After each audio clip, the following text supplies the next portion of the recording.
BHK flat 842 SFTలో 59 లక్షలు మాత్రమే. Kompally Oakridge international school కి 5 నిమిషాల దూరంలో. నమస్తే, వెల్కమ్ టు సుమన్ టీవీ. నేను విష్ణు. ప్రస్తుతంతో పాటు AMFI registered mutual fund distributor Bonigala Solomon గారు ఉన్నారు. వారితో మాట్లాడదాం. సార్ నమస్తే. సార్ నమస్తే అండి విష్ణు గారు.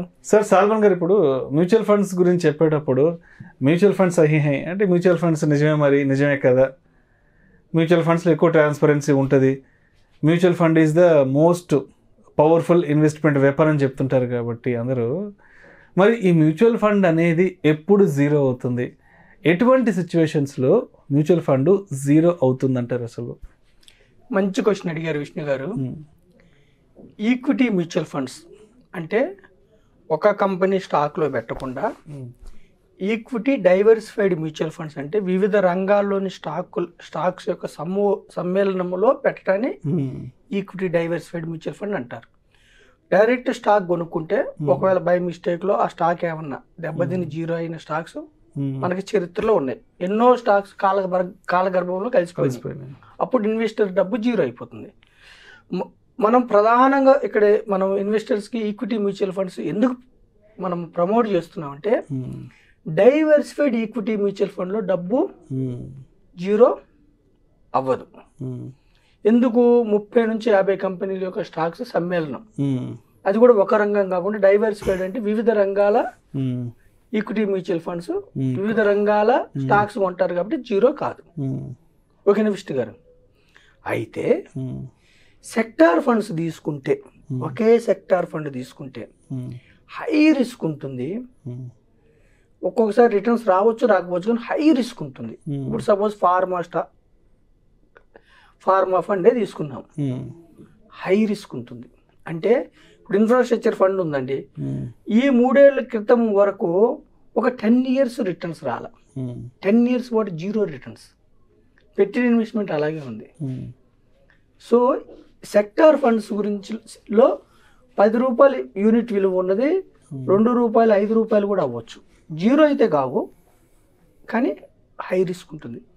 ఇక్కడ మరి మ్యూచువల్ ఫండ్స్లో ఉన్న డబ్బు ఒక్క యూనిట్ ఉన్నా కానీ ఎప్పుడు జీరో అవుతుందంటే, రిడీమ్ చేస్తే, ఇన్వెస్టర్ రిడీమ్ చేసాడు అనుకోండి, అంటే అతని డబ్బు అతను తీసుకున్నాడు అనుకోండి, జీరో అవుతుంది. సో అక్కడ మనం టెక్నికల్గా జీరో అనం.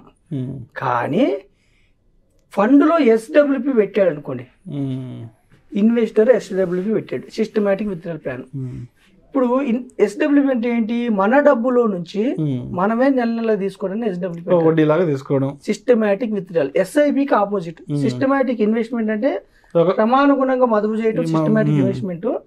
సిస్టమాటిక్ విత్డ్రాయల్ అంటే క్రమానుగుణంగా మనం ఉపసంహరించుకోవటం సిస్టమాటిక్ విత్డ్రాయల్. కొంతమంది తెలుసో తెలియకో డైరెక్ట్ ఇన్వెస్టర్స్ స్మాల్ క్యాప్ ఫండ్స్లో పెడుతున్నారు. SWP systematic withdrawal. ఇప్పుడు సపోజ్ ఒక 5%, 6%, 7% ప్రయాణం తీసుకుంటే పర్వాలేదు. ఒక 20%, 12% అబోవ్. సపోజ్ 12% అంటే సంవత్సరానికి లక్షకి 12,000 అంటే నెలకి 1,000 రూపాయలు. 10 లక్షలకి సపోజ్ 12% తీసుకున్నారు అనుకోండి. కొన్ని సిచ్యువేషన్స్ ఉంటాయి విష్ణు గారు, ఒక 3 years వరుసగా నెగిటివ్ రిటర్న్స్ వచ్చిన సిచ్యువేషన్స్ కూడా ఉంటాయి. అప్పుడు మీరు తీసుకుంటూనే వెళ్ళారనుకోండి, ఏమవుతాయి? మీ యూనిట్స్ తగ్గిపోతూ ఉంటాయి. అంటే మనం SWP పెట్టినప్పుడు మన యూనిట్స్నే మనకు అమ్మి డబ్బులు ఇస్తారు. ఎవరు? Mutual funds. SWP పెట్టినప్పుడు చూసుకోవాల్సింది ఏమిటంటే, మన యొక్క మార్కెట్ యొక్క ఇన్వెస్ట్మెంట్ వాల్యూ 12% పైన వస్తుందా రావట్లేదా. వరుసగా ఫస్ట్ ఇయర్ రాకపోతే ఓకే, సెకండ్ ఇయర్ రాకపోతే ఓకే, వరుసగా 3-4 ఏళ్ళు నెగిటివ్ రిటర్న్స్ వస్తే SWP ఆపుకోవాలి. ఆపుకోకపోతే ఏమవుతుంది? మన యూనిట్స్ అన్ని సెల్ అయిపోయి జీరో అయ్యే అవకాశాలు కూడా ఉన్నాయి. రెండవది ఏమిటి? Systematic withdrawal. ఫండ్ ఒక 10 లక్షలు పెట్టారు, ఫండ్ ₹1,00,00,000 అయిన తర్వాత 5-6% తీసుకుంటే ఓకే, కానీ పెట్టిన క్షణం నుంచే మీకు SWP కావాలన్నప్పుడు తక్కువ తీసుకోవాలి. ఇప్పుడు మనం మ్యూచువల్ ఫండ్స్ అజంప్షన్ ఏంటి? 12% ప్రయాణం వస్తుందని మనం అనుకుంటాం. అప్పుడు ఏం చేయాలి? మనం 5-6% మాత్రమే, 6-7% మాత్రమే తీసుకుంటే మంచిది. పాజిటివ్గా ఉన్నప్పుడు మనకు మనం తీసుకునేమో ఇన్వెస్ట్మెంట్ కంటే ఎక్కువ రిటర్న్స్ వస్తున్నప్పుడు ఏం కాదు. కానీ మనం తీసుకున్న రిటర్న్ కంటే తక్కువ రిటర్న్స్ వచ్చినాయి అనుకోండి, 3-4 ఏళ్ళు వరుసగా, మన యొక్క ఫండ్ జీరో అయ్యే అవకాశాలు ఉన్నాయి. ఒక్క ఎస్డబ్ల్యూపిలోనే మన రిటర్న్స్ కంటే ఎక్కువ మనకు వచ్చే ఫండ్కి వచ్చే రిటర్న్స్ కంటే ఎక్కువ అమౌంట్ విత్డ్రా తీసుకుంటే జీరో అయ్యే అవకాశం ఉంటాయి. ఇది ఇన్వెస్టర్స్ చాలా కేర్ఫుల్గా ఉండాలి. హైబ్రిడ్ ఫండ్లో పెట్టారనుకోండి విష్ణు గారు, హైబ్రిడ్ ఫండ్లో మార్కెట్ డౌన్ అవుతున్నప్పుడు తక్కువ పడుతుంది ఎన్ఏవి. అదే స్మాల్ క్యాప్, మిడ్ క్యాప్, మల్టీల్లో పెట్టినప్పుడు మార్కెట్ డౌన్ అయినప్పుడు ఎక్కువ డౌన్ అవుతుంది, పెరిగినప్పుడు ఎక్కువ పెరుగుతుంది NAV. So multi cap, large cap, mid cap, small క్యాప్లో పెట్టినప్పుడు మీరు ఎస్డబ్ల్యూపి పెట్టినప్పుడు మీకు నెంబర్ ఆఫ్ యూనిట్స్ ఎన్ని ఉన్నాయి, నెట్ ఎన్ని ఎవ్రీ మంత్ సేల్ చేస్తున్నారు, ఇవి జాగ్రత్తగా చూసుకోండి. అదే మీరు డిస్ట్రిబ్యూటర్ ద్వారా వెళ్ళారనుకోండి, మీకు డిస్ట్రిబ్యూటర్ టేక్ కేర్ తీసుకుంటాడు. హైబ్రిడ్లో పెట్టి మీకు ఎస్డబ్ల్యూపి ఇవ్వాలా, లేకపోతే మీ ఫండ్ అక్యుములేట్ చేసిన తర్వాత ఇవ్వాలా. నేను డైరెక్ట్ ఇన్వెస్టర్స్కి నేను ఇస్తున్నది ఏమిటంటే, ఎస్డబ్ల్యూపి అంటే మన ఫ్లష్ని మనమే తినటం.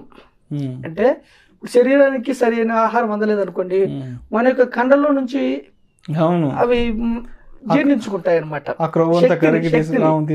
ఎస్డబ్ల్యూపి అంటే మన యూనిట్స్ మనం అమ్ముతున్నాం. సో నెగిటివ్ మార్కెట్స్ వరుసగా ఒక్కొక్కసారి మార్కెట్లో వరుసగా 3 years కూడా నెగిటివ్ రిటర్న్స్ వస్తాయి. వరుసగా 1 year, 2 year, 3 year, 4 years వస్తే ఆ టైంలో ఎస్డబ్ల్యూపి స్టాప్ చేసుకోవాలి. లేదా హైబ్రిడ్ ఫండ్స్లో, బ్యాలెన్స్డ్ అడ్వాంటేజ్ ఫండ్స్లో ఉంటే మార్కెట్ డౌన్ అయినప్పుడు ఈక్విటీ పోర్షన్ పెంచుతారు, మార్కెట్ అప్ అయినప్పుడు ఈక్విటీ పోర్షన్ తగ్గిస్తుంటారు. అంటే small cap, mid, multi, flexi వీటిలో ఉన్నప్పుడు ఎస్డబ్ల్యూపి 6 to 7% ఈజ్ రీజనబుల్. పైగా మన రిటర్న్స్ 6 to 7% కంటే కిందకి ఇచ్చినప్పుడు ఎస్డబ్ల్యూపి ఆపుకోవటం మంచిది. ఎస్డబ్ల్యూపి బదులు ఇంతకుముందు డివిడెండ్ అనే వాళ్ళు ఇప్పుడు ఐడిసిడబ్ల్యూ అంటారు. ఐడిసిడబ్ల్యూ అంటే income distribution come withdrawal plan. అంటే మన ఇన్కమ్ నుంచి మనం తీసిస్తారు. అదే ఫండ్ మేనేజర్ చేతిలో ఉంటుంది అంతే వాళ్ళని. ఎస్డబ్ల్యూ అయితే మన చేతిలో ఉంటుంది ఎంత తీసుకోవాలని. సో ఐడిసిడబ్ల్యూ కోవిడ్ టైంలో ఏం చేశారు, కొన్ని ఫండ్ హౌస్లు 2-3 నెలలు ఆపేసాయి, కొంచెం తగ్గించాయి, 12% ఇవ్వకుండా తగ్గించాయి. అంటే ఐడిసిడబ్ల్యూ ఏంటంటే యూనిట్స్ కిందకి వెళ్ళవు, వచ్చే డివిడెండ్స్ని తగ్గిస్తారు. కానీ సిస్టమేటిక్ విత్డ్రాయల్ ప్లాన్ ఏంటంటే మనం కమాండ్ ఇస్తాము, ప్రతి నెల నాకు ఇంత డబ్బు కావాలి, ఎన్ని యూనిట్స్ అన్నా సెల్ చేయండి, కానీ నాకు ఇంత డబ్బు కరెక్ట్గా కావాలని కమాండ్ ఇస్తాం. కాబట్టి వాళ్ళు ఏం చేస్తారు, నెగిటివ్ మార్కెట్లో ఎక్కువ యూనిట్స్ అమ్మవలసి ఉంటుంది.